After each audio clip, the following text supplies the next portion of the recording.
Lesson here is don't make the Swifties mad because they are on the attack. The most American day is no longer the 4th of July. It's Super Bowl Sunday, plus Aaron Rodgers' next stop. Like, comment, and subscribe on the OutKick YouTube page.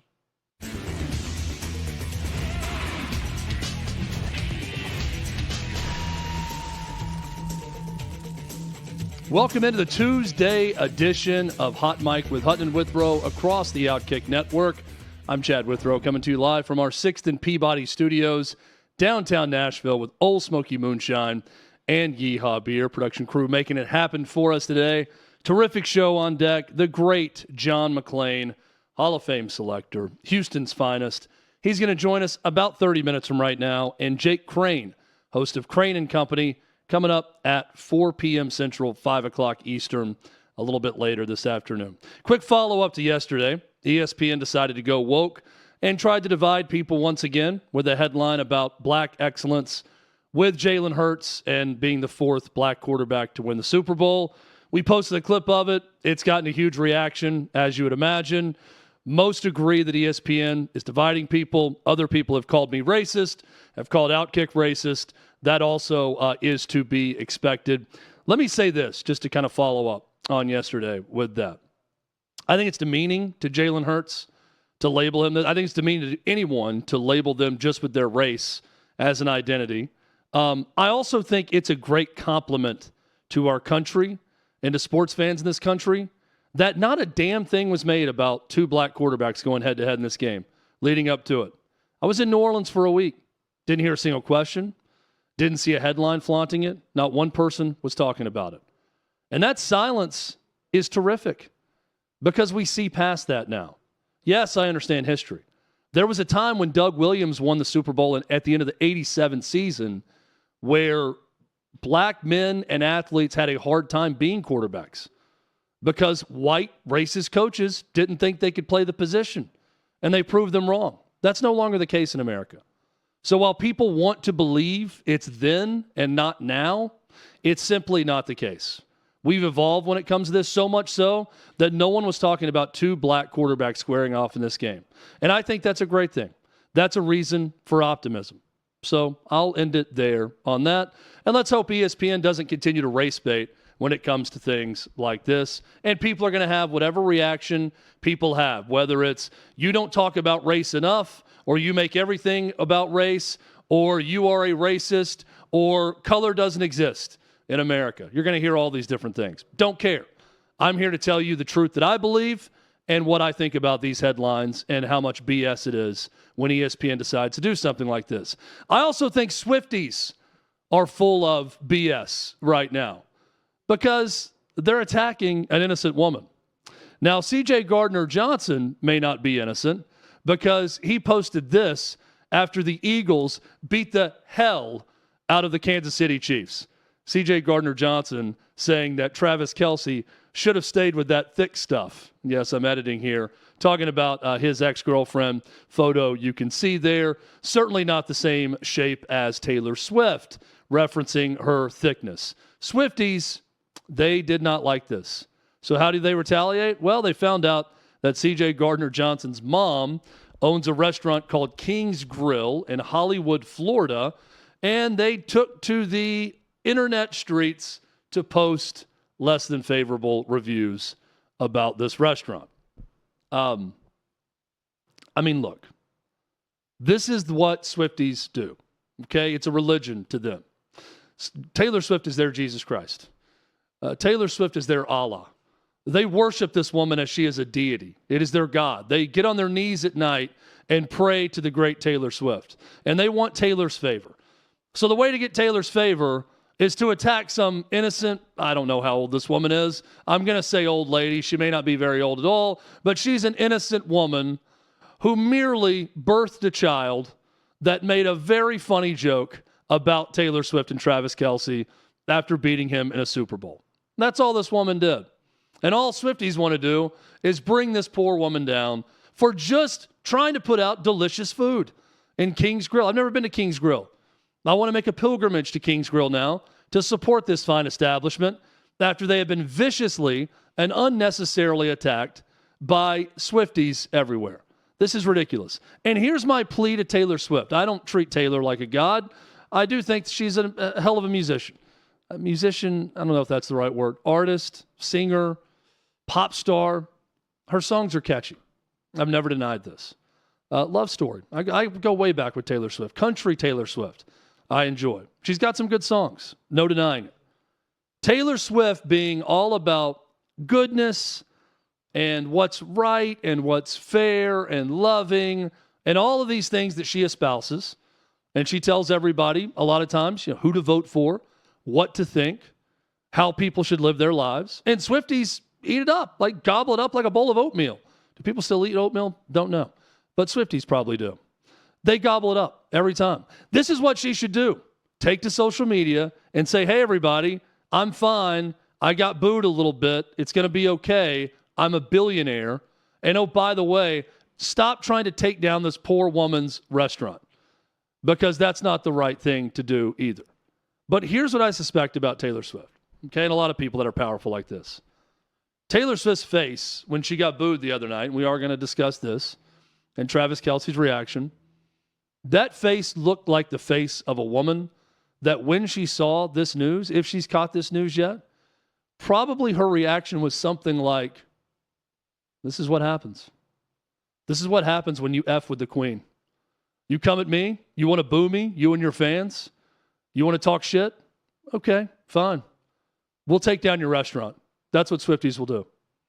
That's what I think Taylor Swift's reaction was. And until she takes to social media and tells everyone to back down, stand down away from King's Grill, and stop with the foolishness, I'm going to continue to choose to believe that's her reaction. Her silence, once again, much like the silence on Radio Row last week in New Orleans, her silence is deafening. Her silence, to me, is making her complicit in this. And it's BS. Tell them to stop, Taylor. Tell them to stop. They'll do it. They will do whatever you say. So tell them to stop attacking this poor lady. Speaking of poor ladies, Taylor Swift, she was shown on the Jumbotron at the Super Bowl. She's only shown once on Fox. I don't know what the reaction in homes across America were, but I can tell you at Caesars Superdome, which was flooded with Philadelphia Eagles fans, boo birds came out. Boo birds reign supreme. Look at this face from Taylor.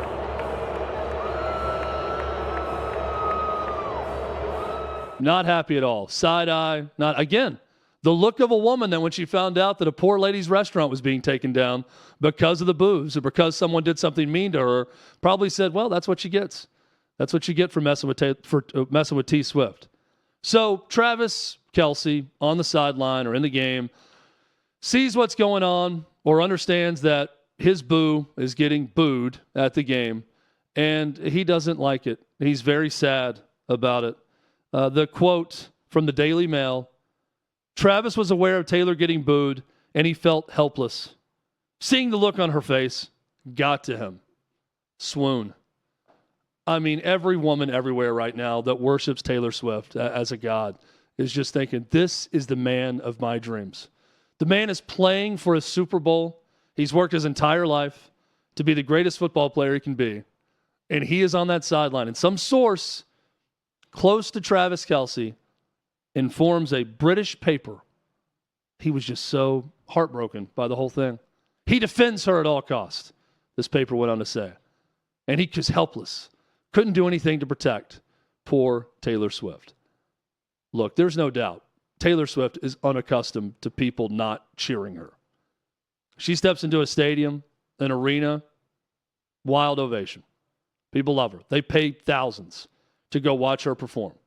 So it's got to be a very odd and uncomfortable feeling to be sitting there in your luxury suite, eating ostrich eggs and drinking whatever it is you drink. That's probably also thousands of dollars.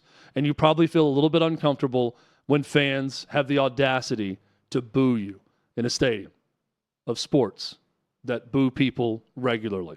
I'm sure this is very uncomfortable for Taylor Swift. I think she's going to get over it. I think she's going to be just fine. I don't think that Travis has to rush to defend her honor or anything like that. I don't think that Swifties need to go take down an old lady's restaurant in response to any of this, all this cruelty and meanness. Do I think Philly fans are a little bit over the top and ridiculous at times? Yes. Do I think part of me laughs a little bit when Taylor Swift gets booed at the Super Bowl? Yeah, it's a little bit funny. Taylor's going to be just fine. Again, billionaire. She's okay. Everything's going to be fine in T Swift's world. I promise.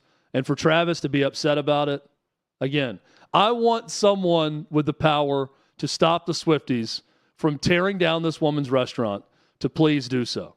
And until then, I feel that you're all complicit in it. And I applaud the Eagles fans that booed Taylor Swift that night. Not many people were booing the Super Bowl, even though the game was terrible, because it set an all-time record. 126 million people watched the Super Bowl this year on Fox. New record. Peaked at 135.7 million in the second quarter. And it's really the time, if you look at it, 8 to 8:15, right as people were tuning in for the halftime show or the start of it. 13.6 million people streamed on Tubi specifically, and it's a new streaming record for the game as well. This is all this proves once again. Doesn't mean the game was better than we thought or that the matchup was better than we thought or any of those things. By the way, Kendrick Lamar, most watched halftime show since Michael Jackson, and I think more than Michael Jackson, and people online were pissed off about it. Yet everybody watched it and everybody's talking about it. So, tip of the cap. I didn't think that'd be the case. Tip of the cap to you, Kendrick Lamar, on that performance and that many people tuning in to watch. This proves once again that the NFL is the ultimate recession-proof sport. They cannot lose. They can't. The one time they lost was 2016 in the middle of a contentious election cycle and players kneeling. They lost some of their audience that year. They quickly got it back. And now it's bigger and badder and stronger than it's ever been. I mean, you could sit through a game that started 34-0 into the third quarter, and people didn't care. They loved it. They watched it. And it reminds me of this also about the NFL and the Super Bowl. Patriotism is back in this country. It was something that was mocked, laughed at by people for a long time. A lot of people that had a lot of influence were trying to convince Americans not to believe this country is exceptional. They didn't want people to believe what they were taught in school, that, hey, it's cool to be an American. This is a great experiment and a great idea, and you should be proud to be a part of this country. We're the strongest, most powerful country in the world, and we stand on the side of good. People didn't want to believe that. They wanted to knock America. They want to talk about other countries that had it better. Patriotism is back, baby. And there is no more patriotic day than Super Bowl Sunday. Move over 4th of July. This is the American day. If you want to talk about all sides of America, watch the production by Fox leading up to the Super Bowl. Brad Pitt talking about unity and those who sacrifice. Tom Cruise with the lead-in to the Super Bowl. Commercials talking about shared excellence and values. Funny commercials with Tim Robinson and others pitching us American products, pitching us things that we want to buy. Consumerism, all of it. Good, bad, and different. 126 million people tuned in for it. 126 million tuned in on what is now America's Day. It's the most patriotic day of the year, every year. It represents everything that is good about this country. Now, the consumerism part of it, do we get a little carried away at times? Sure.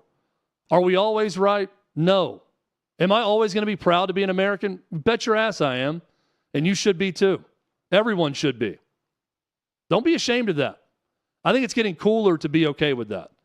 It was out of style for a while. I'd say about the last 8 or 9 years. It's gone out of style to be patriotic and to talk up America and to talk about excellence and talk about exceptionalism and all these things that everyone over the age of 35 was taught in elementary school and junior high growing up. These things fell out of fashion. I think it's back in style now.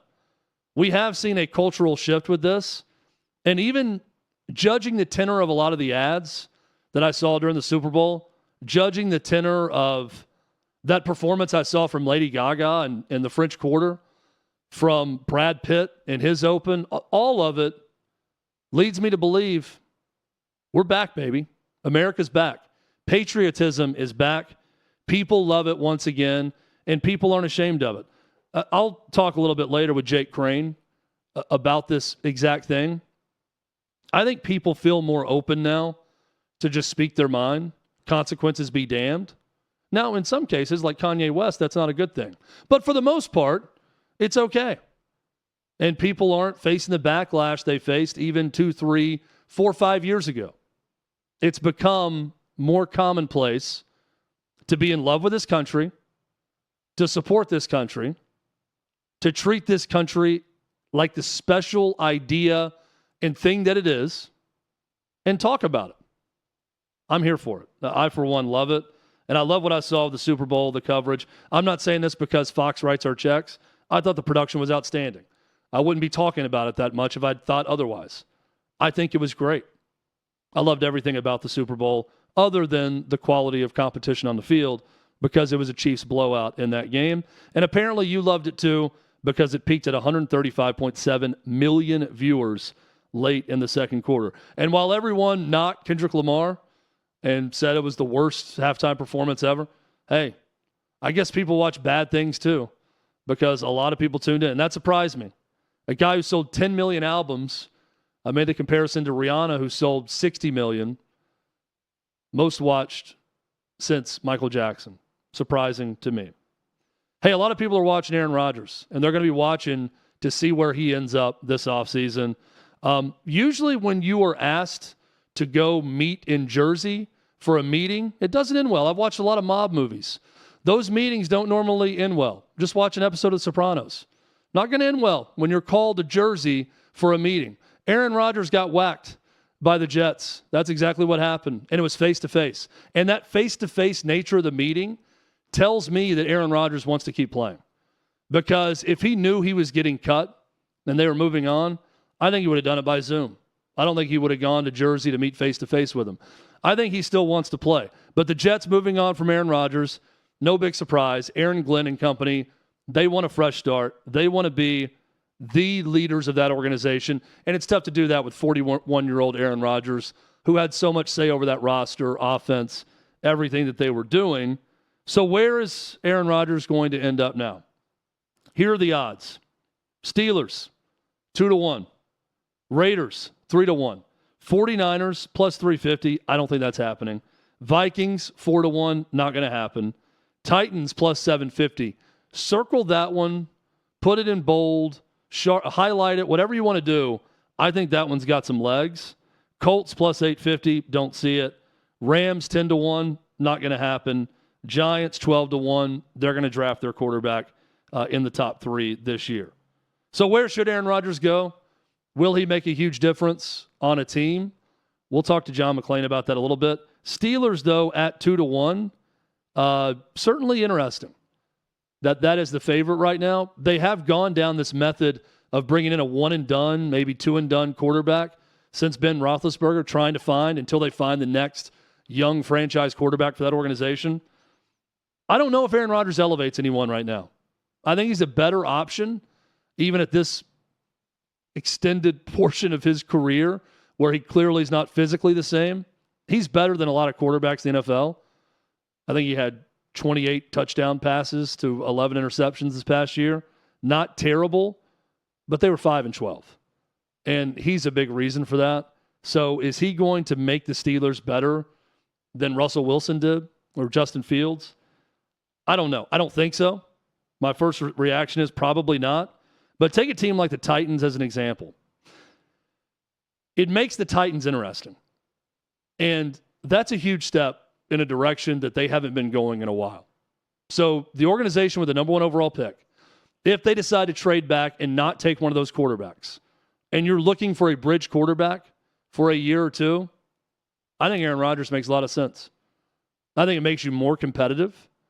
And I think Aaron Rodgers, who has a home here in Nashville, would entertain that to end his career with the Titans. So, again, I think the Titans are a team to watch there. Not saying it's going to happen. Titans may fall in love with Cam Ward or Shedeur Sanders and draft one of those guys to be the quarterback, but I would watch Aaron Rodgers with the Titans certainly as a possibility. Stephen A. Smith's got a problem with Serena Williams dancing during the Super Bowl halftime show with Kendrick Lamar. Here's what Stephen A. had to say.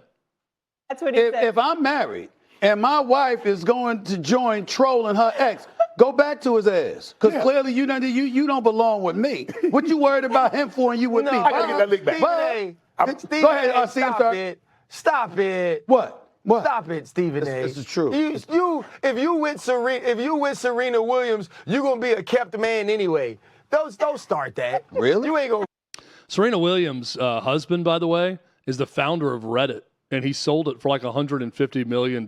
So I don't think Serena Williams' husband is some kept man. I also don't think he gives a damn about this, the way Stephen A. Smith is acting like he would care.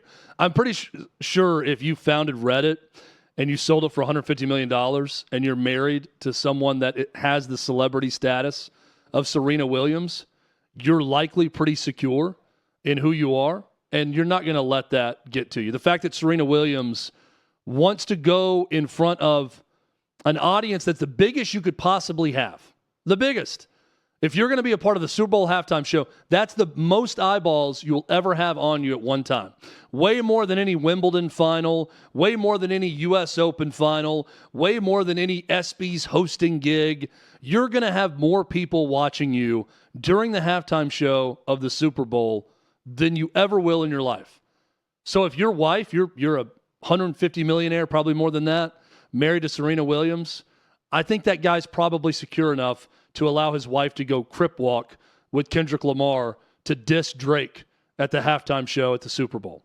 That's just me, though. I'm not Stephen A. Smith. I don't know about male-female relationships to the level that Stephen A. does. That's just me chiming in. Pretty sure that dude's fine. Pretty sure Serena Williams is fine.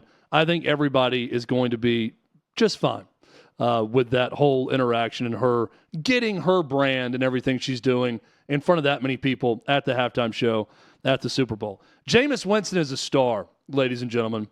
He was a quote machine in college. He's been a quote machine throughout his NFL career. He was a quote machine working for Fox Sports Digital throughout the week in New Orleans. He lives in New Orleans. I actually saw Bert Kreischer walking into the Shaq party, name drop. He was walking out. We were walking in, said hello. Nice guy, said hello back, kept on walking. Well, Bert Kreischer, famous comedian, he had a chance to have a conversation with Jameis Winston in a suite during the Super Bowl that was caught on audio talking about special teams. You ever returned a punt before? I have. In high school. Terrifying. It is, man. I think special teams in general is very terrifying. Especially, can you imagine looking at the moon and you have 11 ostriches running at you full speed and you have a piece of corn on the bottom of your chin.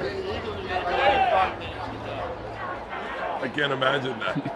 I mean, I can't imagine it. I can't imagine.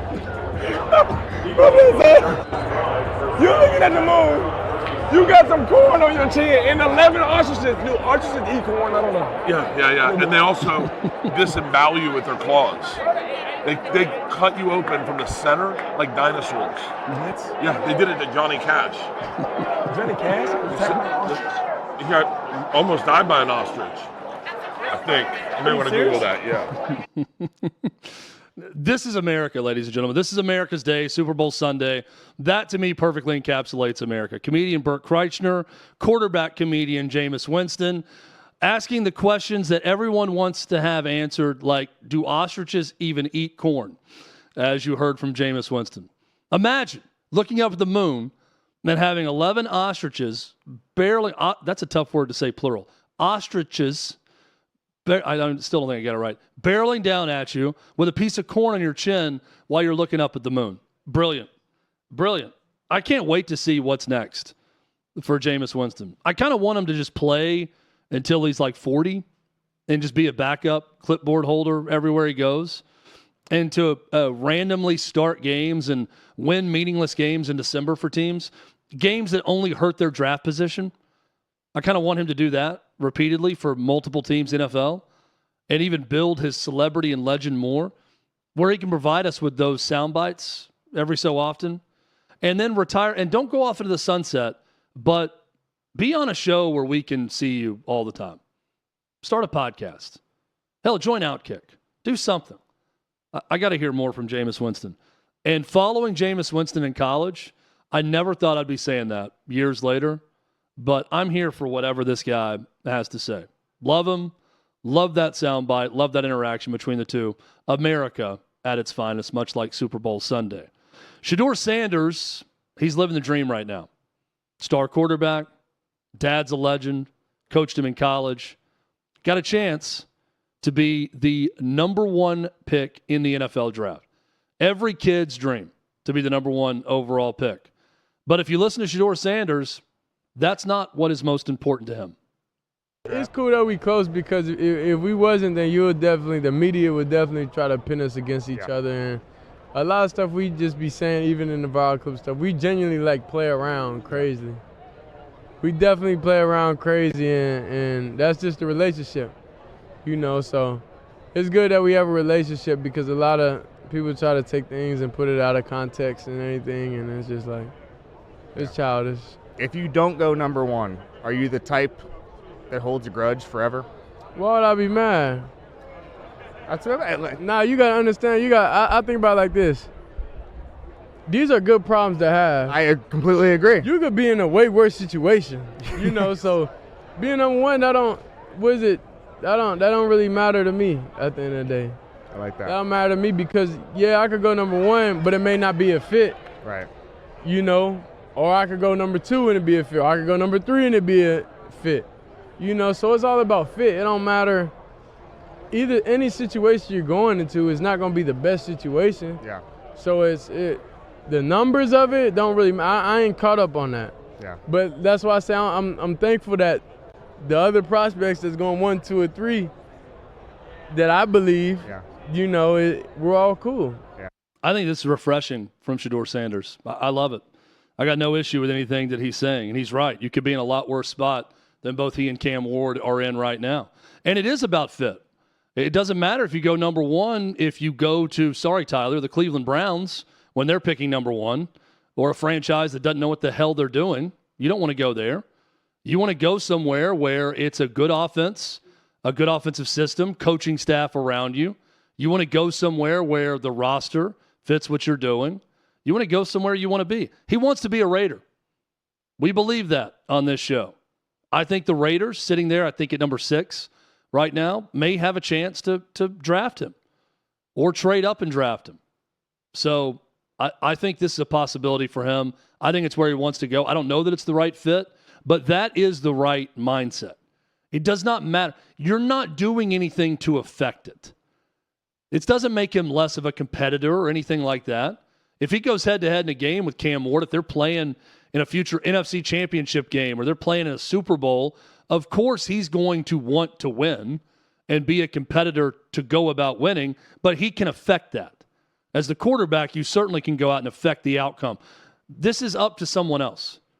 Someone else will decide his fate when it comes to this. Other teams have to decide they want him and to draft him. So to get worked up over whether I'm the number 1 pick or number 2 pick or number 6 pick, you got nothing you can do with that. You can answer questions honestly. When you're interviewed by teams, you can work out the best you can for teams. You can tell them to go back and look at the tape of you at Colorado. All of those things. But you can't affect that outcome the way you can when you get into what Shedeur Sanders hopes is that right spot in the NFL. I think it's a very healthy and refreshing take from him, and it's a good mindset going into this draft.